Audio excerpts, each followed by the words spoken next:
संत जी थे, चित्रकूट तो संतों की नगरी है, आप सब तो जानते ही हैं। तो बाढ़ की वजह से उन महात्मा जी का पूरा आश्रम, जो भी अनाज था, राशन पानी था, सब बाढ़ में सब खराब हो चुका था। तो महात्मा जी बड़े परेशान थे। ये सच्ची घटना है, मैं बता रहा हूँ, कोई बनावटी बात नहीं बोल रहा हूँ। तो मैं छोटा से था, तो एक भगत जी आए हुए थे गांव से हमारे, तो मैं भी उनके साथ चला गया था, विद्यार्थी जीवन था। तो वो महात्मा जी के पास, वो भगत जी क्या है, सब्जी, गेहूं, चावल ये सब लेके गए थे कि जिससे कोई साधु संत भूखा प्यासा ना मरे, उसके लिए ये सुविधा हो जाए। तो महात्मा जी की पिछले 4-5 दिनों से बड़ी तीव्र स्वास्थ्य खराब था, बहुत तेज बुखार था। बुखार इतना ज्यादा था कि महाराज वो संत हिलडुल भी नहीं पा रहे थे। तो अब जब भगत जी गए वहां से, तो पूरा वो जो होता है ना, वो क्या बोलते हैं उसको, वो जो ट्रॉली वाली जो गाड़ी होती है, टेम्पो टैक्स है ना, हाँ वो टैक्सी वाली, वो गाड़ी में सब्जी अब्जी भर के ले गए थे। तो एक विद्यार्थी ने उनको जाकर बताया, गुरुजी आपके भगत आए हुए हैं, कुछ आपको राशन पानी देना चाह रहे हैं।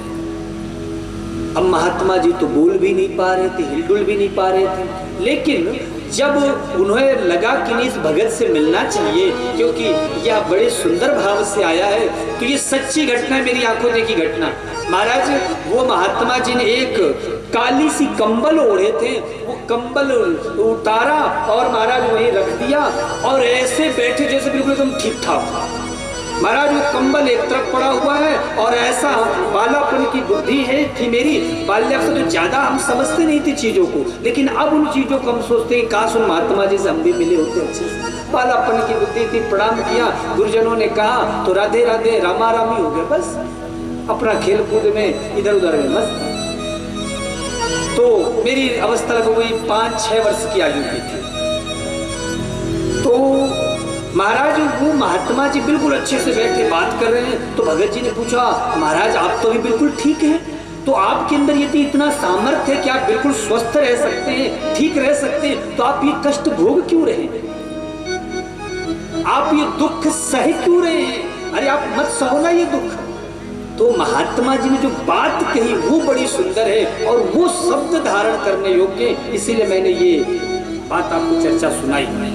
उन महात्मा जी ने उस समय एक बात कही थी जो मुझे जीवन भर याद रही।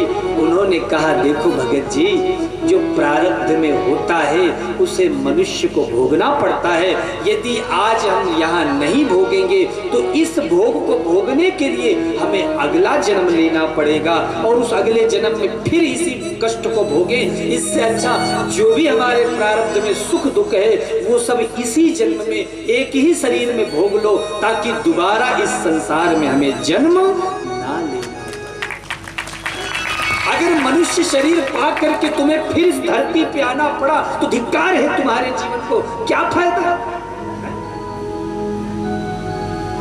अगर भैया तुमने 12वीं की बोर्ड की परीक्षा पास कर ली और फिर से कक्षा 1 में KG1 में आ गए, तो फिर फायदा क्या वो 12वीं पास करने का है? तो इसी प्रकार से ये जो मनुष्य शरीर है ये 84 लाख योनियों को पार करने के बाद मिलता है। बड़े भाग मानुष तन पावा, बड़े भाग्य से मानव का शरीर प्राप्त होता है। सुर दुर्लभ सदग्रंथन गावा, ऐसे संत देवता सब गाते हैं। और इस मनुष्य शरीर को प्राप्त करके केवल हमने अपना जीवन हंसने नाचने खेलने कूदने खाने पीने रोने गाने में बिता दिया, तो फिर क्या फायदा रहा इस जीवन का, फिर बेकार रहा, सब कुछ बेकार। इसलिए निरंतर प्रभु का चिंतन करते हैं। क्यों? क्योंकि ये ही जीवन है जो शिव को पाने का, राम को प्राप्त करने का, कृष्ण को प्राप्त करने का एक आखिरी चांस है। इसके बाद दोबारा मौका नहीं मिलेगा। कुकर सुकर से लेके कीट पतंग से लेके कितनी प्रकार के महाराज योनियों को पार करने के पश्चात और फिर यह मनुष्य योनि मिली है, और इस जीवन को प्राप्त करके भी तुमने ऐसे व्यर्थ में गवा दिया। इसलिए इस शरीर से महाराज जितना हो सके तप करते रहो, परिश्रम करते रहो, पुरुषार्थ करते रहो। क्या पता कभी बाबा भोलेनाथ को भी हम पर दया आ जाए और वह प्रकट हो जाए, प्रकट हो करके हम पर भी अपनी कृपा करके हमें अपना बना ले। इसीलिए मैं ये नहीं कहता हूं कि तुम सब कुछ छोड़ छाड़ के बाबा बन जाओ, लेकिन मैं ये भी नहीं कहता हूं कि भगवान को ही भूल जाओ। दोनों कार्यों को एक साथ भाव रस में डूब कर करते रहो। एक साधक का बड़ा सुंदर भाव है, आओ जरा प्रेम के साथ हम थोड़ा गाते हैं।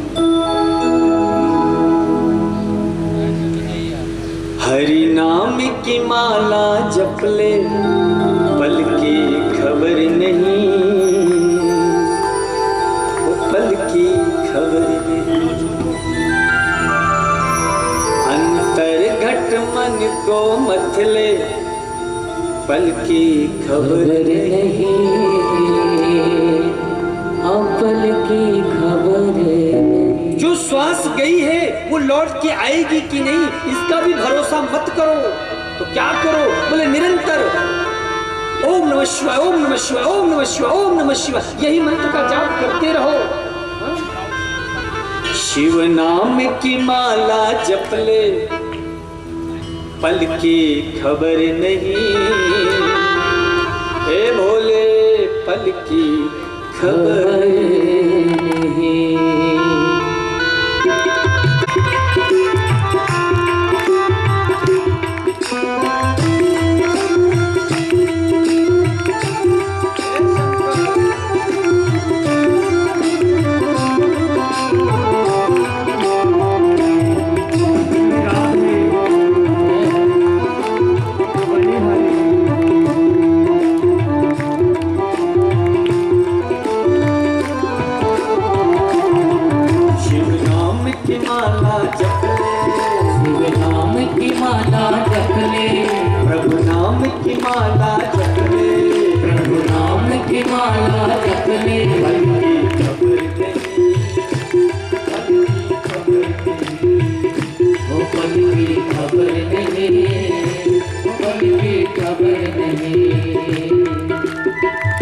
श्री राधे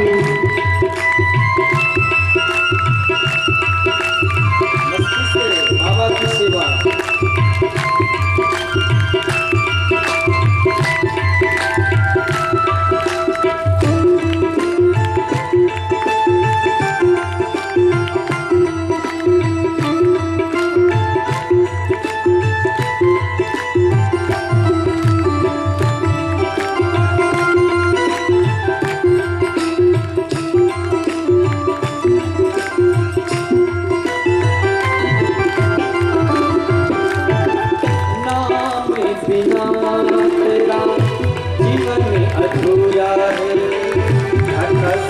संग बिना होता नहीं पूरा है,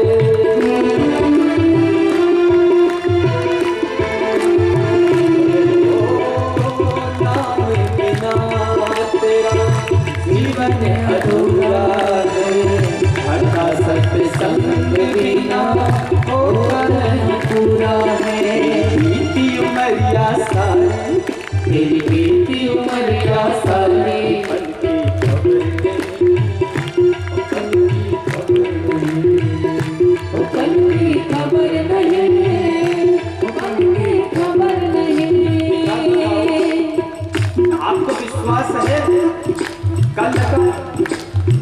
कल का भरोसा है, क्यों खुशी बात नहीं है ना भरोसा। भरोसा तो इस बात का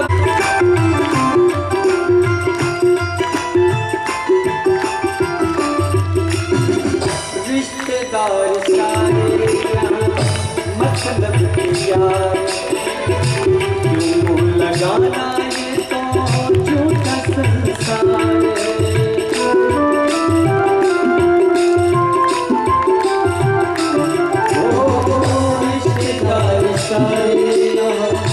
मतलब के यार वो लगाना झूठा संसार है।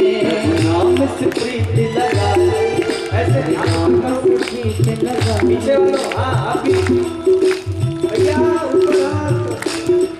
शिव नाम से प्रीत लगा ले, शिव नाम से प्रीत लगा ले। पल की खबर नहीं, पल की खबर नहीं, ओ पल की खबर नहीं, पल की खबर नहीं। शिव नाम की माला जप ले, हरे नाम की माला जप ले, प्रभु नाम की माला जप ले, हरे नाम की माला जप ले। खबर नहीं, वो पल की खबर नहीं, वो पल की खबर नहीं, वो पल की खबर नहीं।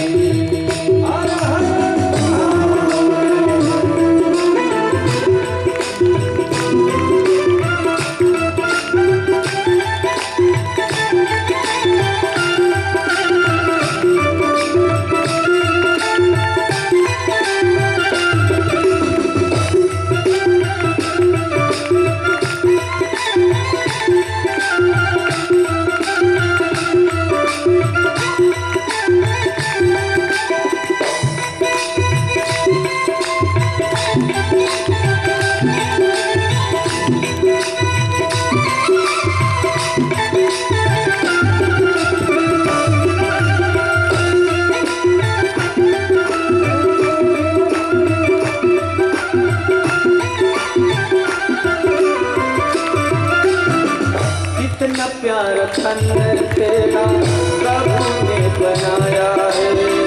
माया धन सुख में तूने नाम को बुलाया है।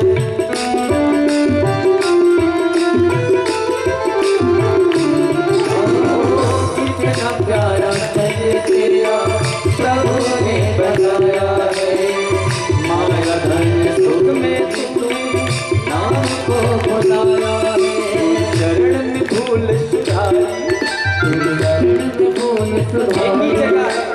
जब जीवन में अपराध हो जाते हैं तो महाराज जब हमें अपराध का बोध कराने वाला मिल जाता है तो हमें मार्ग भी आगे बढ़ने का समझ में आ जाता है।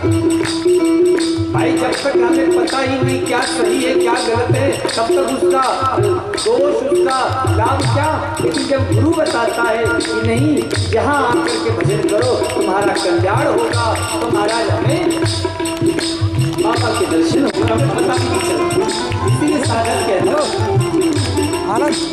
शरण में भूल सुधारे, शरण में भूल सुधारे।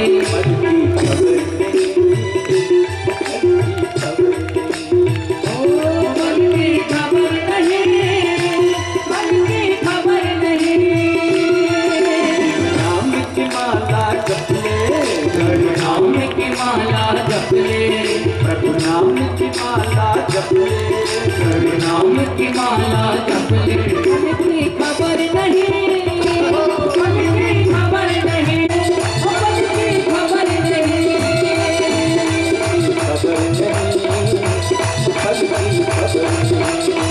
पल की खबर नहीं, पल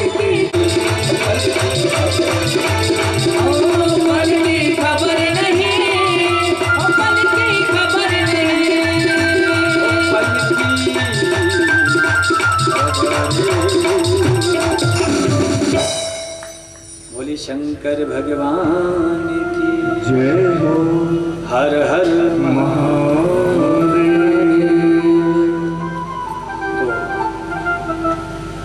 तो व्यास जी ने शिव महापुराण की महिमा गाई कि भैया जहां भगवान शिव का नाम जीवा से प्रस्फुटित होता है तो जीव के पाप ताप संताप नष्ट हो जाते हैं और वह जीव संसार की बंधनों से मुक्त हो जाता है। अरे भाई जब तक संसार का मोह रूपी बंधन नहीं छूटेगा तब तक शंकर जी की प्रेम की डोर से तुम कैसे जुड़ो। एक बात बताओ, आप यहाँ कथा में बैठे हो, कहाँ बैठे हो? पीछे वाली माताओं कहाँ आए हो? उमरेठ में ना, महावीर मंदिर के प्रांगण। अब यदि यहीं पर कथा में बैठे और याद घर की आवे तो बोलो कथा में मन लगेगा? बोलो, रवि यही को कम कर, कथा में मन नहीं लगेगा हमारा। महाराज जब तक मन चित्त इस कथा से जुड़ेगा नहीं तब तक महाराज कथा से प्रीति नहीं होगी। और चित्त मन भगवान की कथा में जुड़ेगा कैसे? जब संसार के बंधनों से वो तुम्हारी जो डोर है वो तो टूटेगी। शास्त्र कहते, गीता में लिखा है, भगवान कृष्ण ने अर्जुन से कहा, मन एव मनुष्याणाम कारणम बंध मोक्षणात्। ये बंधन और मुक्ति का कारण क्या है? बोले ये मन ही तो है। मन ही मिलावत राम सो मन ही करत भजे। ये मन ही बंधन का कारण है और मन ही मुक्ति का कारण है। भैया थोड़ा आवाज ठीक करिए, 2-3 बार सुनाई दे रही है, रिपीट आ रही है। एक बार प्रेम से बोलो हर हर महादेव। या जब तक अपनी आवाज ठीक से खुदे को ना समझ में आए तब तक बताने में आनंद नहीं आता है। हाँ अब ठीक है। ओ, मन ही बंधन का कारण है और मन ही मुक्ति का कारण है। मन ही मिलावत राम सो और मन ही करत भजी। मन ही प्रभु से मिलाता है और मन ही संसार से बांधता है। तो जब तक तुम्हारा मन शिव के चरणों में नहीं जुड़ेगा तब तक महाराज शिव कथा से प्रेम नहीं होगा। मन शिव के चरणों में तभी जुड़ेगा जब संसार से तुम्हारा मन हटेगा। अब तुम यहाँ बैठो लेकिन याद बीच वाले पोते की आ रही हो, अरे मेरा पोते का स्कूल से आने का टाइम हो गया है, पता नहीं महाराज जी कथा कितनी देर तक चलेगी। तो बोलो कथा में मन लगेगा ही नहीं। या ब्यास जी कुछ भी चिल्लाते रहे, कुछ भी बोलते रहे, सब सिर के ऊपर से निकल जाएगा। आरती के बाद जब आप जाओगे ना, किसी ने पूछ लिया कथा कैसी, हाँ बहुत सुंदर रही कथा, बड़ा बढ़िया रहा, और व्यास जी का बड़ा मीठा कंठे, बड़ी बढ़िया कथा कह रहे हैं, भजन गण भी सब बढ़िया है। किसी ने पूछा कथा क्या सुनी? बोले वो तो मेरा तो ध्यान मुन्ने पे अटका था, कहाँ कथा सुनी? तो जब तक कथा नहीं समझ में आएगी, जब तक तुम्हारे मन की डोर संसार के बंधनों को छोड़ करके और मेरे शंकर के चरणों में आकर नहीं बंधेगी। संसार से मन तभी हटेगा जब महाराज तुम अपने मन को वहां से हटाओगे। इसीलिए सारा खेल मन का है। महाराज यहाँ से यदि आपको चित्रकूट जाना हो, हवाई जहाज से भी जाओगे तो भी 1.5-2 घंटे का समय लग जाएगा। आपको यहाँ से महाराज भोपाल जाना है, कितनी भी बड़ी साधन चले जाओ फिर भी आधा 1 घंटा तो लग ही जाएगा। लेकिन इस मन को भोपाल जाने में कितना टाइम लगेगा, इंदौर जाने में कितना टाइम लगेगा? बोलो, आधा सेकेंड। तो मन से तेज चलने वाली इस दुनिया में दूसरी कोई वस्तु नहीं है। तो मन को साध लो, बस तुमने मन को वश में कर लिया, ऑटोमेटिक तुम्हारा मन भजन में लग जाएगा। तो तुम्हें लगाना नहीं पड़ेगा, वो अपने आप लग जाएगा। सत्संगी जो होता है, भजन करने वाला जो होता है, रसिक होता है, उसको ये फर्क नहीं पड़ता कहाँ हो रही है कथा, कौन कर रहा है। मैं देख रहा था महाराज, कितने लोग इतने धूप में पैदल कितनी दूर गांव से चलते हुए आ रहे हैं। ये किसका प्रेम है? आप मुझे जानते हो क्या? लेकिन ये कथा का ही तो प्रेम है जो आपको महाराज इतनी धूप में गर्मी में भी खींच करके ले आ रहा है। ये कथा का प्रेम ही तो है जो हमको इस कथा से जोड़ रहा है। इसीलिए शास्त्र कहता है मन को साध लो, बस तुम्हारा कल्याण हो जाए।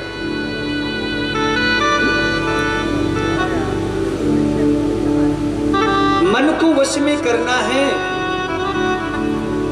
तो महाराज इंद्रियों को वश में करना पड़ेगा। इंद्रियों का जो स्वामी है वो है महाराज स्वामिनी बुद्धि।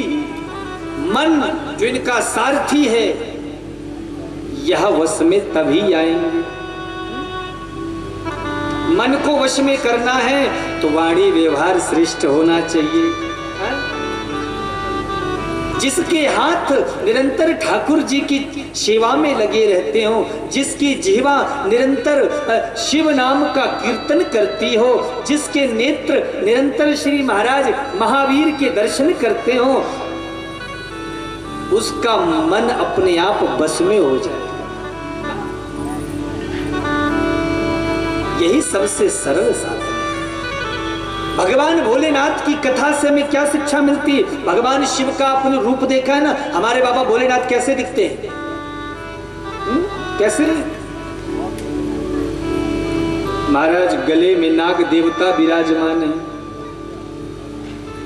नंदी पर सवार हैं, त्रिशूल धारण किए हुए हैं। ये सब किसके रूप हैं? साधक कहते हैं, सर्प कहते हैं काल, करालम महाकाल कालम कृपालम। सर्प कहते हैं काल को, काल कहा गया है समय को। तो भगवान भोलेनाथ महाराज जो शिव की आराधना करता है, वह काल भी उसका कुछ नहीं बिगाड़ सकता है। काल भी उसका क्या करे? जो भक्त, इनका नाम है मृत्युंजय। एक बार शिव प्रसन्न हो गए, फिर तुम्हें कुछ करने की जरूरत नहीं है। ऐसी कथा आती है महाराज कि और देवताओं को प्रसन्न करने के लिए तो बड़ी बड़े सामग्री को इकट्ठा करना पड़ता है, बड़े बड़े महाराज साधनों को इकट्ठा करना पड़ता है। पर शंकर जी के लिए क्या करना? महाराज आप किसी और मंदिर में जाओ तो बड़ी थाल लेकर जाना पड़ता है, बड़े उसमें सामान लेना पड़ता है, लेकिन शिव जी के मंदिर में जाओ क्या लेके जाते हो? लोटा भी महाराज मंदिर में ही मिल जाता है, लोटा भी लेके नहीं जाते लोग। जल भी वहीं कहीं महाराज कहीं कुआं या नल से ले लेते हैं। शिव पिंडी भी महाराज वहीं पर। तो देखो महाराज, लोटा भी मंदिर का, पानी भी मंदिर का और बाबा भी मंदिर के। कुछ लगा तुम्हारे जेब का? कुछ नहीं लगा। कितने कृपालु और दयालु, कुछ भी खर्चा नहीं और महाराज तुरंत कृपा कर देते हैं। एक भगत जी थे महाराज, वो भगत जी का अंतिम समय आया, मरने का टाइम। भगत जी डर गए। लोगों ने कहा भैया इसकी तो उम्र खत्म हो गई है, अब बस चला चली का खेला है, भगवान का याद कर लो, स्मरण कर लो, कभी भी प्राण निकल सकती है। तो उसने पूछा कोई उपाय? बोले देखो उम्र बढ़ाने का तो कोई किसी भी देवता का अधिकार नहीं है, एक ही हमारे धरती में एक देवता है जो उम्र बढ़ा सकता है। कौन? नाम सुना है? कौन? सिंह साहब, ठाकुर साहब, अध्यक्ष जी। कहाँ भीड़ में बैठे, कहाँ दिख नहीं रहा? वहां पे बताइए कौन से देवता है? महाराज देखो कथा के जो आयोजक हैं उनको तो बेचारों को इधर उधर का परिश्रम करना ही पड़ता है, तो बेचारे जो कराने वाले होते वो खुद ही नहीं सुन पाते, है ना? आप सब लोग सुन रहे हैं, ये उनकी प्रसन्नता है। कल मेरी बड़ी देर तक चर्चा हुई तो बड़ा आनंद आया, बड़ा सत्संग हुआ। तो एक ही देवता है जो उम्र बढ़ा सकता है, क्या नाम है?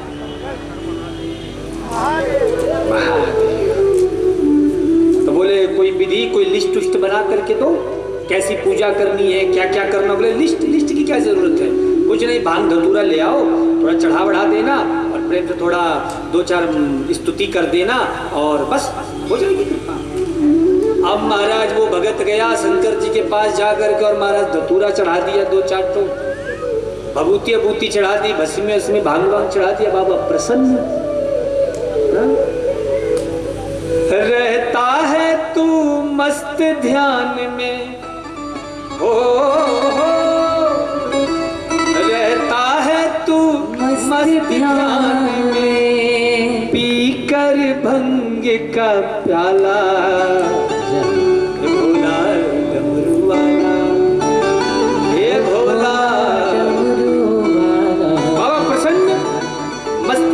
बाबा, प्रसन्न हो गए बाबा भोलेनाथ, और प्रसन्न होकर के महाराज तुरंत उसके मस्तक पर लिख दिया सतम जीवे मसरदा, उम्र पूरी। ब्रह्मा जी ने गढ़ भेज दिए, जाओ इसको लेकर के आओ, और इधर बाबा भोलेनाथ गए और मस्तक पर हस्ताक्षर कर दिया 100 साल और जियो। अब किसकी मजाल बाबा का सिग्नेचर देख करके और उसको लाने की हिम्मत करे। यमराज के दूत है, दूर से देख ले भैया ये अपने पार्टी का नहीं है, दूर रहो। बाबा का कोई भरोसा नहीं कब त्रिशूल लेकर के आ जाए। ब्रह्मा जी के गढ़ पहुंचे, क्या करें, देखा यहाँ तो लिखा है बाबा का सिग्नेचर सतम जिये में सरदा, 100 साल और जियो। अब तो महाराज ब्रह्मा जी के गढ़ पहुंचे। ब्रह्मा जी बोले वो व्यक्ति कहाँ है जिसकी उम्र पूरी हो गई? बोले हम कहाँ से लाए महाराज, वहां बाबा का सिग्नेचर है, हस्ताक्षर है, सतम जिये में सरदा। तो ब्रह्मा जी को बड़ा गुस्सा आया। ब्रह्मा जी ने रजिस्टर निकाला और ब्रह्मा जी रजिस्टर उठा करके और चल दिए भगवान विष्णु के पास और पटक दिया। बोले सुनो, आज ही मैं अपने ब्रह्मा इस्तीफा दे रहा हूं। कहते जो ब्रह्मा है ना, ये ब्रह्मा एक पद है। क्या है? पद है। जैसे इंद्र पद होता है ना, ऐसे ब्रह्मा भी एक पद है। ब्रह्मा जी ने कहा हम अभी रिजाइन दे रहे हैं। अरे भाई क्यों? बोले देखो महाराज, हम इतने मेहनत से एक एक आदमी पर पूरा 24 घंटे कैमरे का फोकस करके और पूरा लेखा जोखा करते हैं, किसने इतना पाप किया, इतना पुण्य किया, इसकी इतनी उम्र होगी, इतना इसका जो है ये फलाने नरक में जाएगा, इसके साथ ये होगा। और वो शंकर जो है वो गया और पता नहीं क्या हो गया, उसको लिख दिया सतम जी में सरदा, 100 साल और जियो। अरे ऐसे कैसे जी जाए? इसीलिए मैं परेशान हो गया हूँ, कब तक मैं झेलूंगा इस बाबा को, मैं अभी रिजाइन दे रहा हूँ। नारायण ने, विष्णु जी ने समझा, क्योंकि देखो विष्णु जी तो जानते हैं हरि और हरि एक दूसरे के पूरक हैं, उन्हें तो पता है सारी बात। देखो समझाया, देखो ब्रह्मा जी नाराज मत हो, तुम तो जानते हो शिव जी के स्वभाव को, किसी ने भांग धतूरा चढ़ा दिया होगा, किसी ने कुछ नहीं तो बेल पत्ता ही चढ़ा दिया होगा, बाबा प्रसन्न हो गया होगा। बोले नहीं नहीं महाराज, अब मेरे से इतना झेला नहीं जाता, मैं अब भी रिजाइन दे रहा हूँ। शंकर जी ने कहा देखो अगर तुमको रहना हो रहो, तो तुम अभी जा सकते हो। ब्रह्मा जी रिजाइन दे दिए,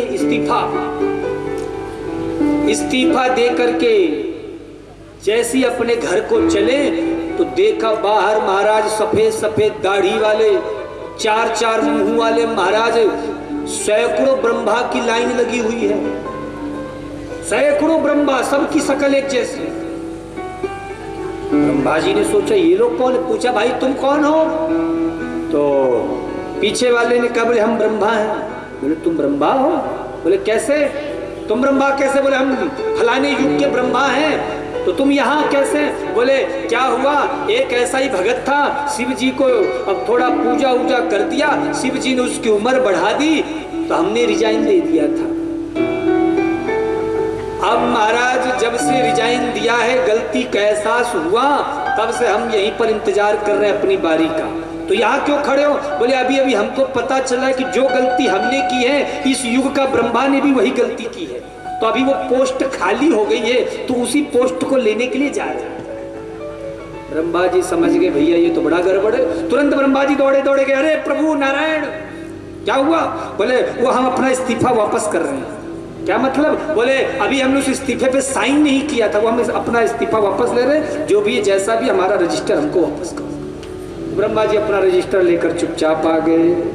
तो कथा का यह भाव है प्रिय भक्तों कि एक भोलेनाथ शंकर ही ऐसे देवता हैं जो मृत्युंजय हैं, जो किसी पर रीझ जाए तो पल में उसका कल्याण कर देते हैं। तो महाराज कालों के भी काल हैं, जो जिनका समय भी कुछ नहीं बिगाड़ पाता, ऐसे वो हमारे महाकाल भोलेनाथ हैं। दूसरा महाराज उनकी सवारी है बैल, नंदी।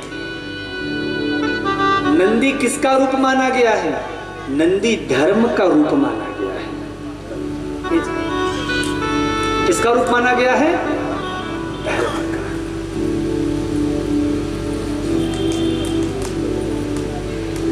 धर्म के 4 चरण हैं, सत्य, दान, दया और तप।